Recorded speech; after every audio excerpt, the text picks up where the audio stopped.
Well, good morning and welcome along to another episode of Sweet Tea and Coffee. Blake has informed me that this is episode 31. It is. That just still seems like a lot. It does. I've forgotten most of them at this point. And yet I listened to a podcast yesterday and I clicked on it. It was like episode 567. I know. We're still newbies at this. We're rookies. We're rookies. But we have some special friends in the house.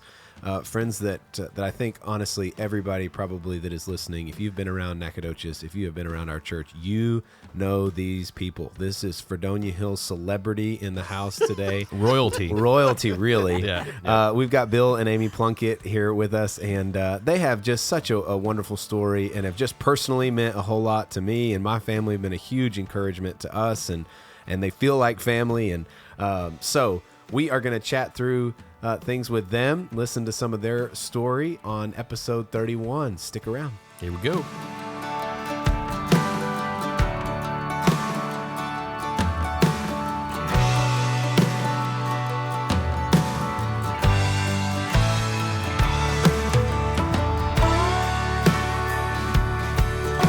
Okay, well, as I said, we've got Bill and Amy Plunkett here, and excited to have them. Bill, I don't know, we may have got that on I got a little bit of it. But right before the intro here, Bill just broke into song and may or may not do that again today. He's had 4 cups of coffee this morning. This is Sweet Tea and Coffee, and so I do want to point out that there are 2 of us that have a drink. I don't have any morning, room at this table, and it's both coffee.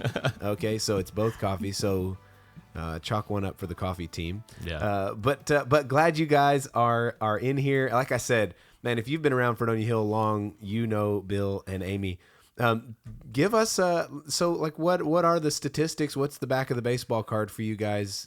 When did you start coming to Fredonia Hill? How long have you been in this area? What's that story? Well, we moved here in 1997. I retired from Houston PD back in 1998. I commuted for a year, and then we started going to Fredonia. You commuted from Nacogdoches to Houston? Yes. For a year? Yes. Oh my goodness. Wow. So people that complain about going to Lufkin I was going to say, day. no one can ever complain about their commute again. Well, I didn't go to Houston every day. I stayed with my parents there in spring. Okay. And then I would come home, and but my problem was I was still on call out, and so there were times where there were some land speed records set between here and Houston. With the lights flashing. Yeah, kind of. Sometimes. Yes. Okay, cool. Okay, so I interrupted you. Sorry, the Houston commute got me. So that's okay. We started here at Fredonia Hill in late 1997. Amy and I both. We were introduced to the church just by walking in the door, and welcomed us as we walked in the door. And I guess our biggest. You want to tell who met us at the house? Yeah, we had, Lane Bradshaw came over to visit, and Dr. Houston came over to visit. okay, Yeah, And Dr. Houston. yeah. Very sweet folks. So we immediately loved them and brought the girls and came to church, and the girls said, this is where we want to be. Wow. So how did you decide to come? Was it somebody that invited you, or you just said, okay, we're going to start trying churches, and this is where we're going to go first? Well, actually, Amy and I were here earlier in 1977 going to school here Okay. at SFA, and came here to Fredonia Hill just a couple of times here at church here at Fredonia Hill. Okay. And, parked our horse out front and yeah, loaded up the wagon. loaded up the wagon. Right. Back in the That's great. 1870s. You said 1970s. Yeah, 1970. We'll clarify that. That's good. Well, that's cool. I mean, I love that because simply because this last week we talked about creating a culture of welcome, and That's right. And that sounds exactly like that's exactly what happened to you guys. You It came was. in and were embraced as friends and family, and the rest is history. And you've been here ever since. Yeah, connected with Sunday school right away, and with Jack, and loved to listen to Jack and Mark constantly battle back and forth with each other on their ideas and opinions about what happened in the Bible, and we would all just sit back and enjoy. I learned so much about the Bible between those 2 people talking back and forth. That's interesting. Yeah, we hear so often about that class. I mean, that Sunday school was class, great. Jack's Sunday school class, comes up all the time. It should. It was a really formative time for a lot of It was. a lot of Yeah. people. It was. So that's cool. Okay, tell us about your family. Got a couple kiddos and Yeah. some grandkids running around. Tell us Yeah, about and one that. on the way. So I'm so Okay. excited. Yeah.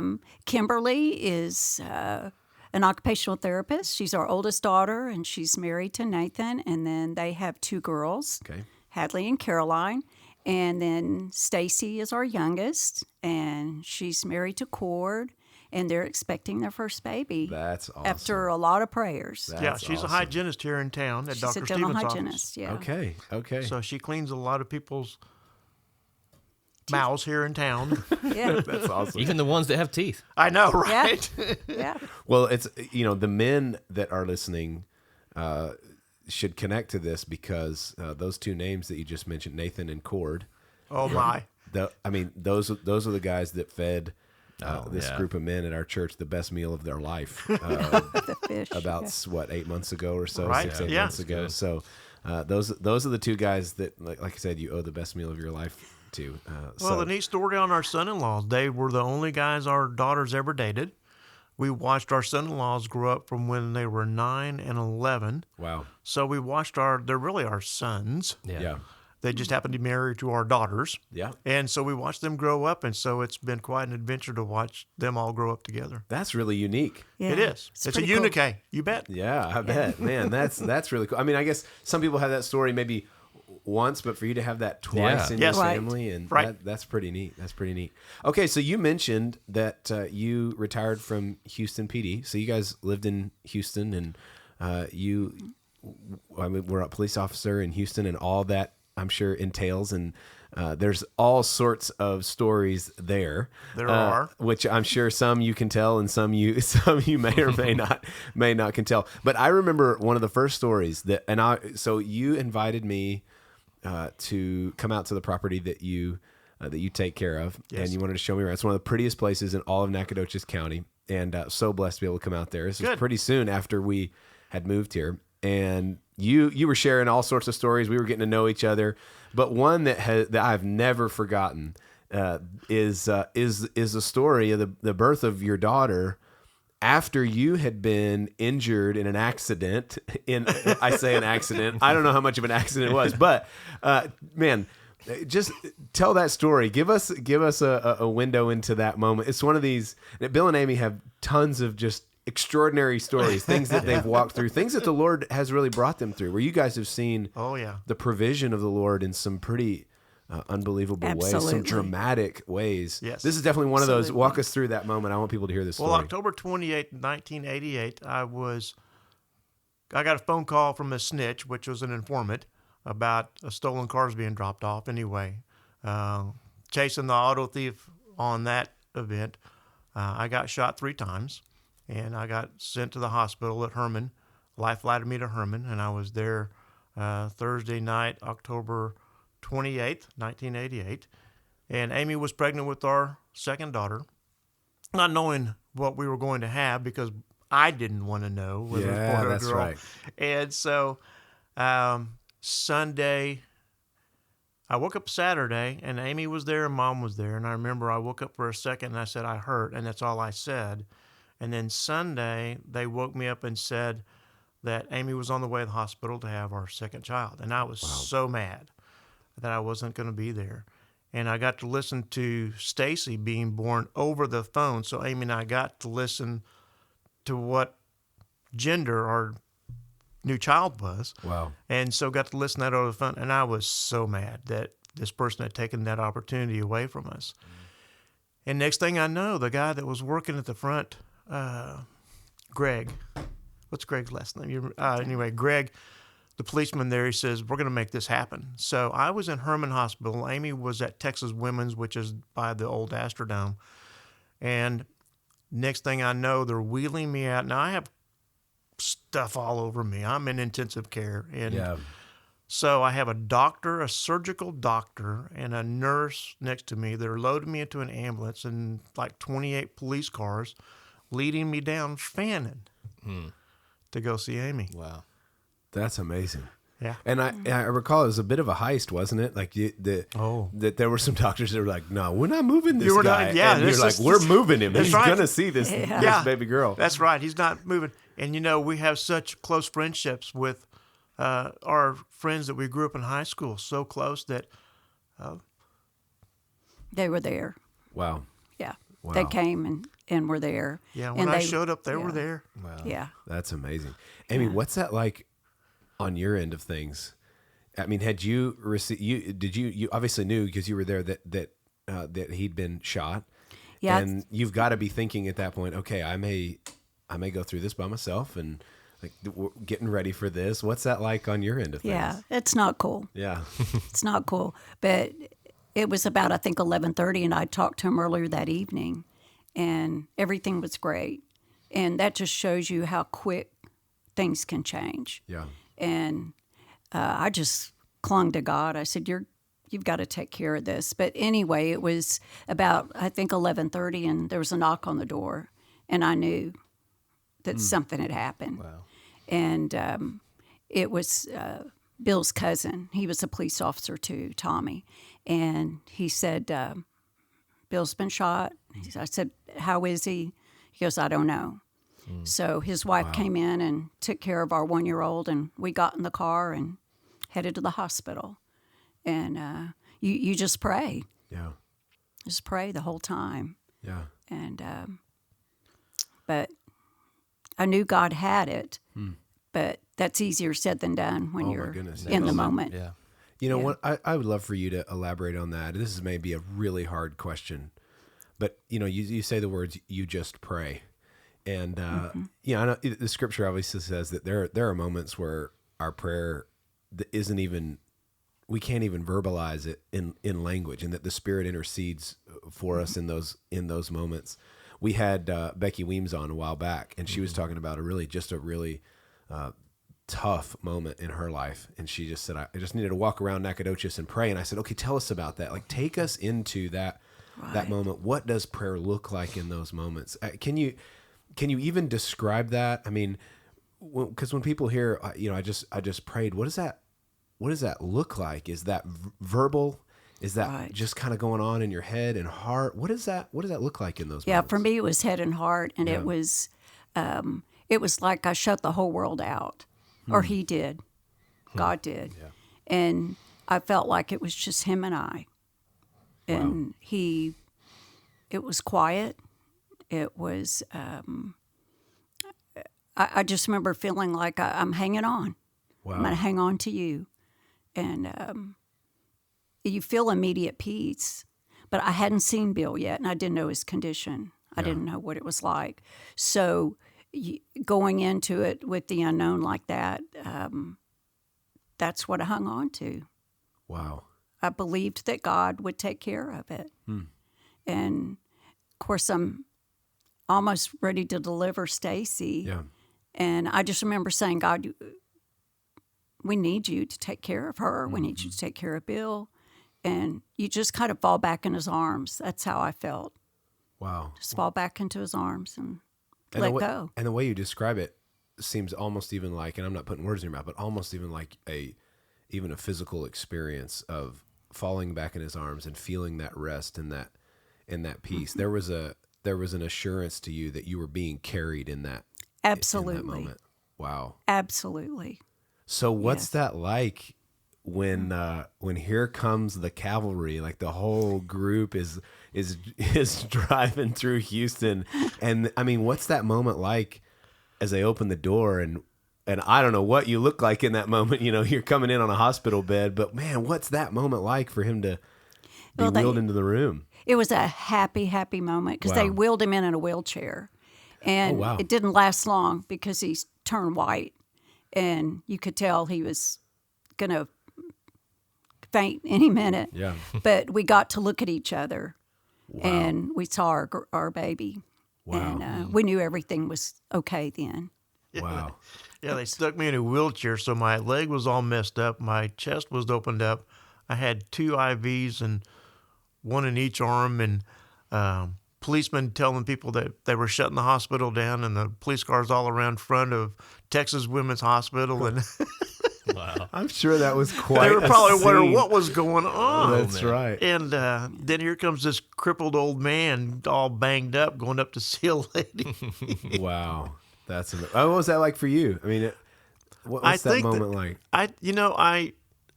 I'm blessed that I had such a camaraderie of people that were surrounding me to know that that moment was not going to be taken away. Wow. And that, I guess, what was really so wonderful, Amy's brother took her to the hospital. Yeah. And to see him there with her, and then to see our two friends there, Mike and Kyle, and I said, she's okay. Yeah. So, Yeah, you kind of see a physical expression of the provision that God brings through man. people in those moments, don't you? So true. Oh, you do. Yeah. Yes. You do. And you don't know what to do.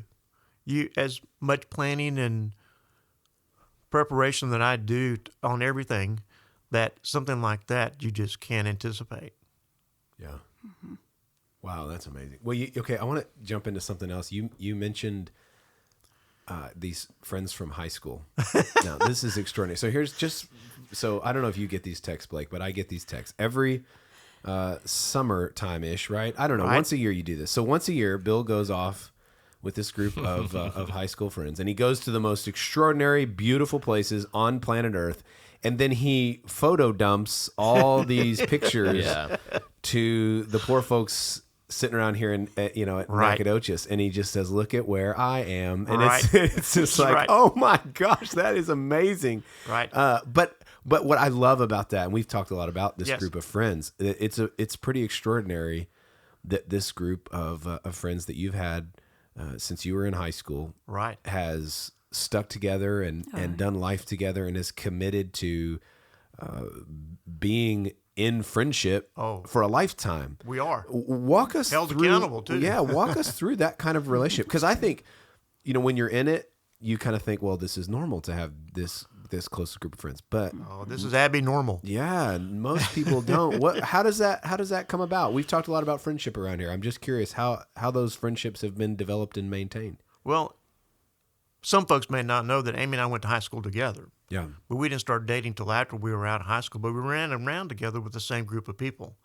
And so we've known each other since we were in high school together. Mm-hmm. So in our junior year in high school, when we were able to drive legally on the roads, I like that caveat. right, in Spring, Texas, that was not normal to drive without your license. But anyway, we were able to travel by ourselves, this group of guys that like to run rivers. So we called ourselves the Texas River Runners.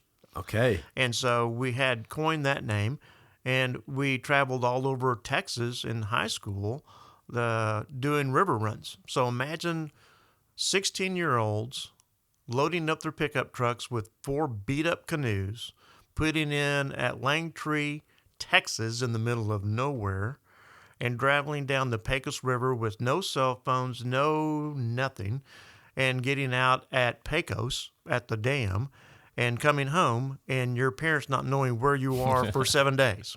Wow. So it's And- just like, Mom and Dad, I'm taking the canoe. We'll see you in a week. That's right. And you're drinking river water and traveling and doing that and doing the Guadalupe when you're not supposed to, when it was over 1,600 CFS, you know. man. And it was we just traveled all over Texas doing all the rivers. Wow. And, it was one of those things where you said, well, how did you get from point A to point B? You said you hitchhiked, and the people would pick you up and take you back to where you were putting in or getting out. Yeah.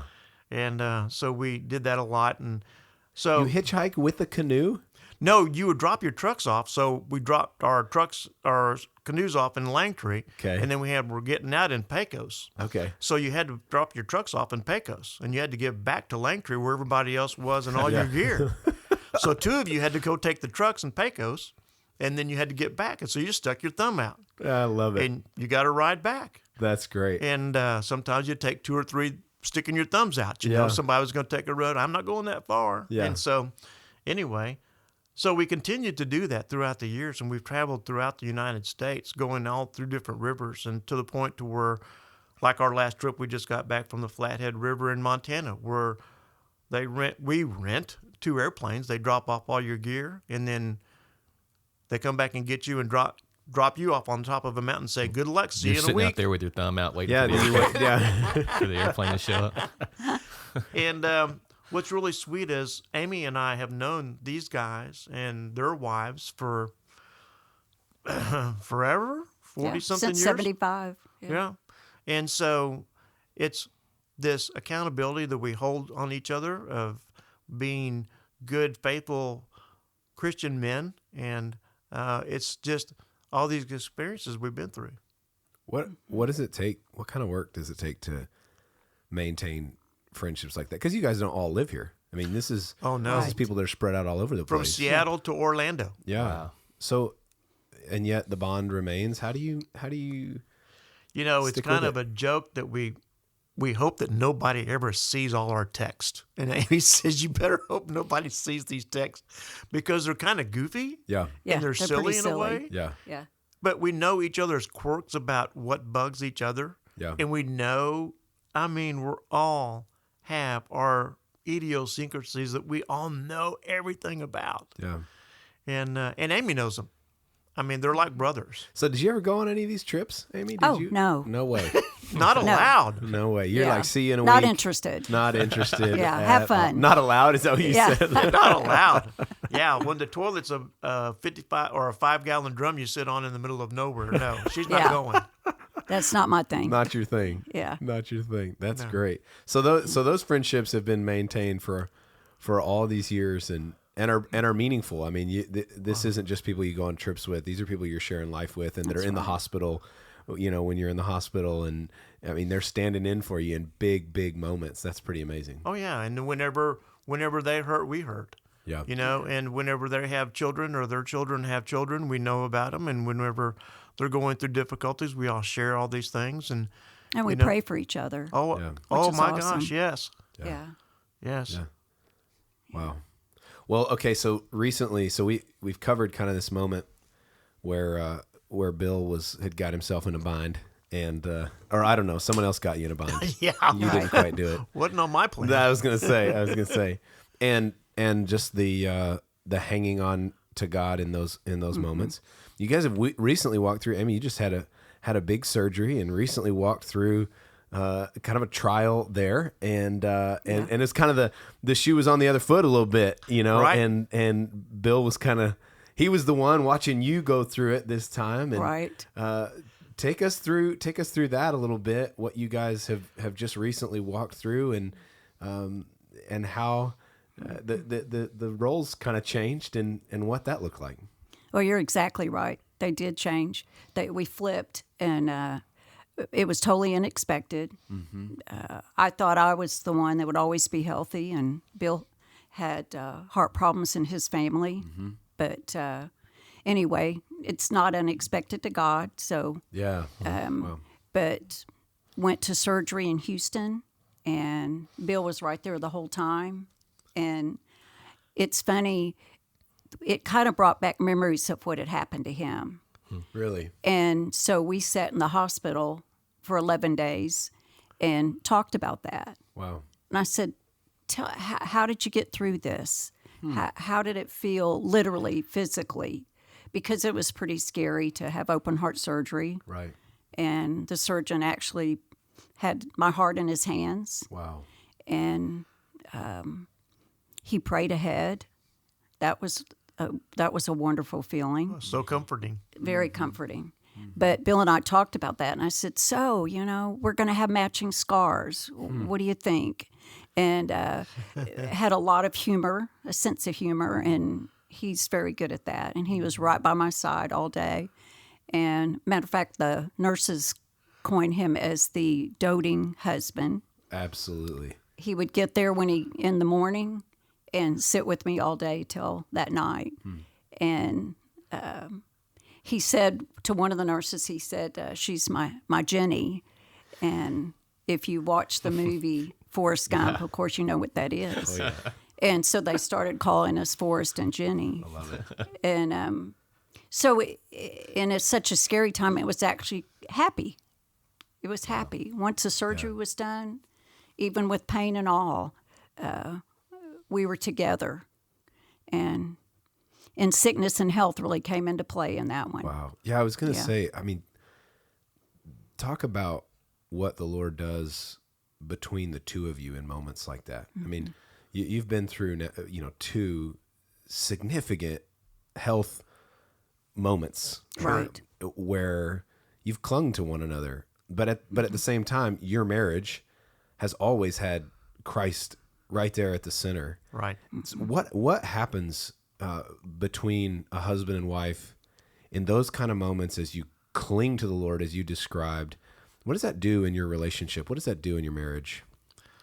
Well, you think about the love that you have for each other, that his love exceeds that for you. Wow. And it's hard to imagine.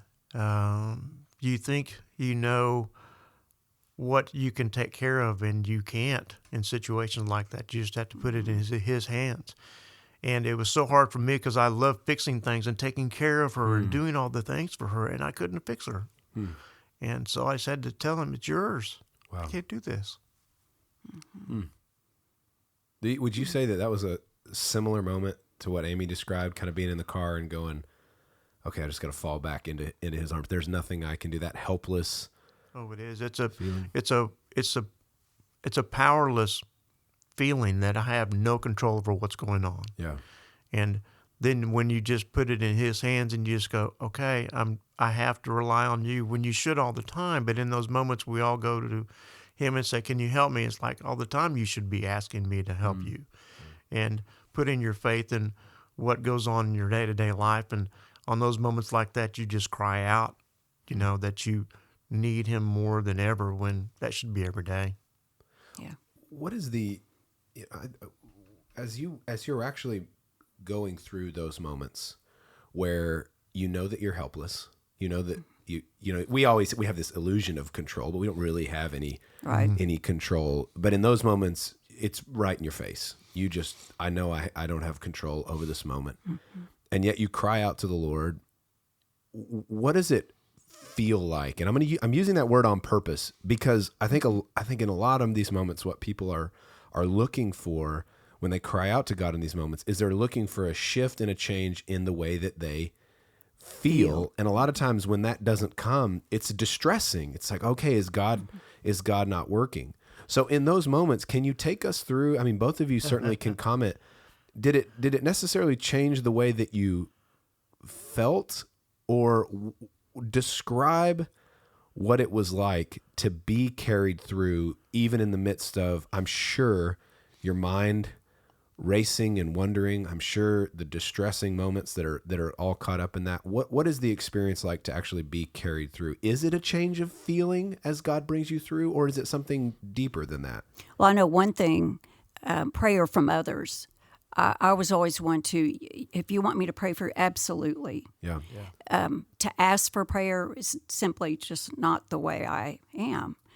And yet prayer came from all over this church, all over town, in Houston, friends everywhere.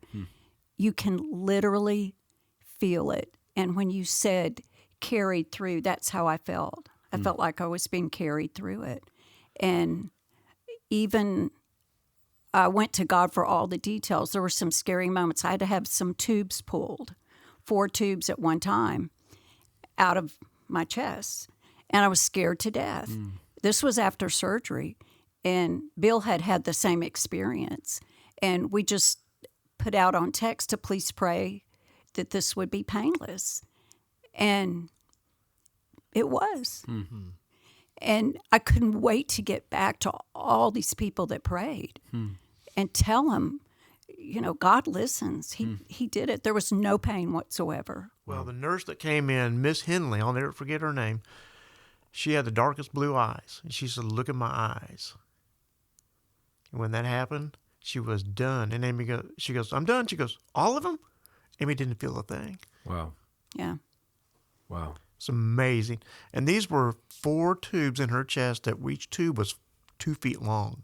Wow. Goodness. Yes. And she pulled them all out at one time, and I'm looking at it, and I'm watching this. And Amy's looking in her eyes and never moves. And she says, I didn't feel a thing. Yeah. That was amazing.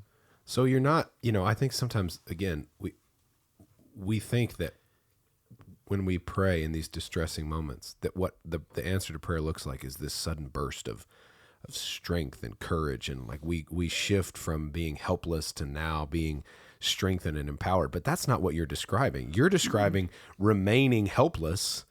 That's right. And yet being carried along. You're experiencing a power that is beyond and outside of yourself, carrying you in your helpless state. And that's really what answered prayer looks like. Am I That's hearing exactly you say right. that right? It's exactly right. And it was in every detail. It wasn't just the big moments, even the little moments of fear and unknown about the pain. And it's a peace. Yeah. You feel a peace. Wow. Well, the grace that you get from the others that are praying, you get this serenity feeling that it's all going to be okay, but you really don't comprehend it at the moment. It's when it's done that you look back and you go, wow.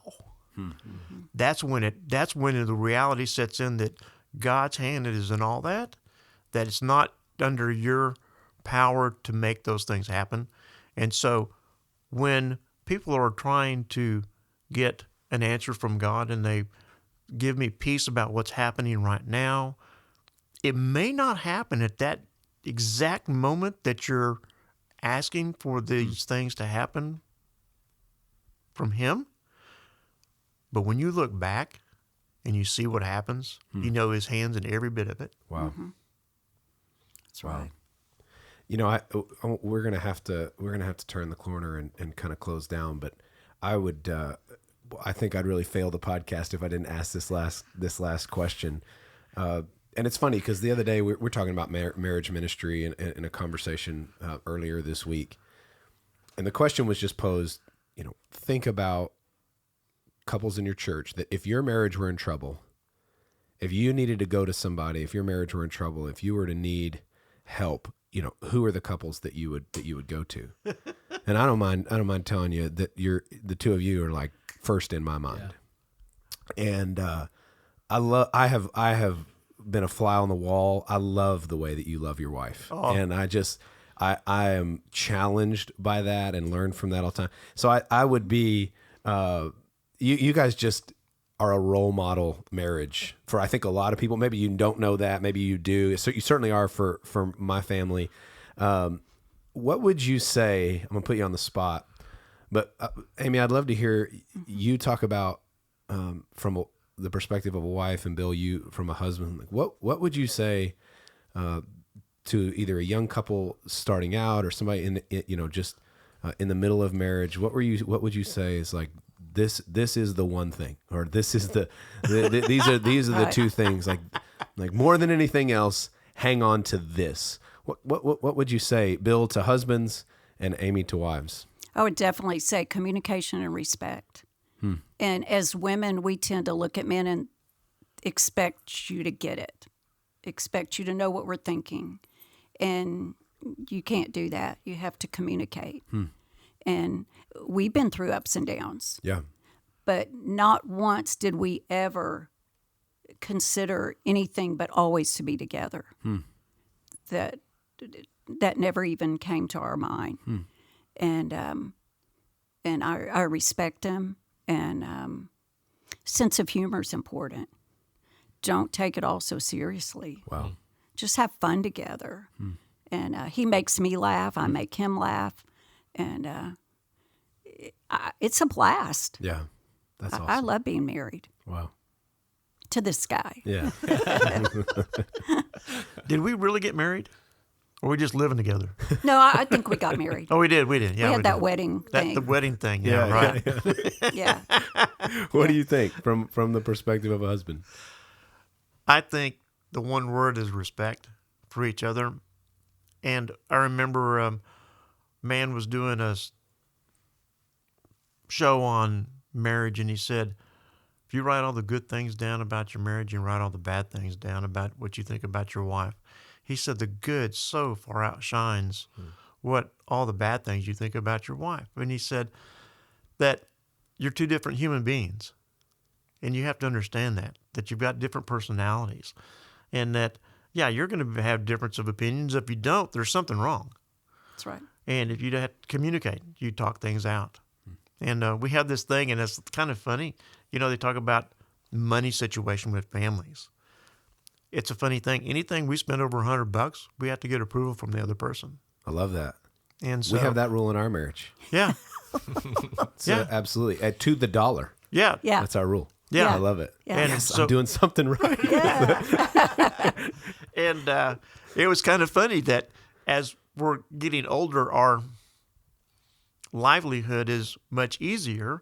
And so the other day she said, "Well, I spent $100-something." That's okay. And I went, "Oh my gosh, we're still doing this is good. That's this good. is good." I love it. That's good communication. Right. That's good. Well, thank you so much for being with us. My goodness, we could spend a long time talking to the two of you, but I really appreciate that. I really appreciate you letting us just jump in, dive deep into some. Hey, actually, before we wrap it Oh, up, okay, there we go. there is a something going on right now that I do want to talk about, because I think people will have this question knowing what's happening. So, Bill currently, for a short time remaining, is he's a lake officer at Lake Nacogdoches, which is where I live, And fish. try to fish. try to fish sometimes. But you're retiring for good this time, I Yes, think, right? I am. And so, what in the world are you going to do after the fact? When is retirement? July 1st is my last day to be the lake guy. The lake guy. I am done. Okay, so what's post-retirement going to look like? We're traveling some more. You know, Amy and I do travel together. Oh, yeah. And we do different stuff. We just got back. We went to Utah to Zion National Park and pulled a motorcycle behind us and rode through the mountains and did that. And we were in New Mexico, Utah, Nevada, and somewhere else. But we do that, and we go on these trips, and I plan the trips, and Amy just hangs on and goes. Literally hangs on. I love it. And we And go to. we're going to have a grandbaby in August. Oh, yeah. So he's going to be there for every That bit is of that. perfect timing. It is. That's God's timing. That's right. Yeah. Right. And so, and I like to do some woodworking, like blank, you know. Yeah. So I have some projects that I have to complete. So I will stay very busy. And plus, taking care of the ranches around us, I stay busy. Yeah. Yeah. So it's not really retirement. No, It's a shift in season, but not a retirement. oh, dude, it is So true. so good. I love it. I love it. That's great. Well, seriously, thank y'all for sticking around and being here Yeah. with us. And more guests to come. We've got some fun folks that we're going to be interviewing coming up. And but we always say this, and we mean it. Man, if you have somebody that you go, you got to hear this story. This would be a great guest to interview. Please shoot that our way, and you can reach us by calling us, texting us, knocking us on the head, traditional whatever you ways, want to do. yeah. All the Fax, traditional ways. email. You can fax, email, send a pigeon, Yeah. or you can email us at. stc@fredoniahill.org. There it is. This has been Bill and Amy Plunkett. Thanks so much for listening. See you later. Adios. Bye. Maybe in the coming back, just moving on. Well, thanks. We just go. 31 episodes. Episodes will do that to you.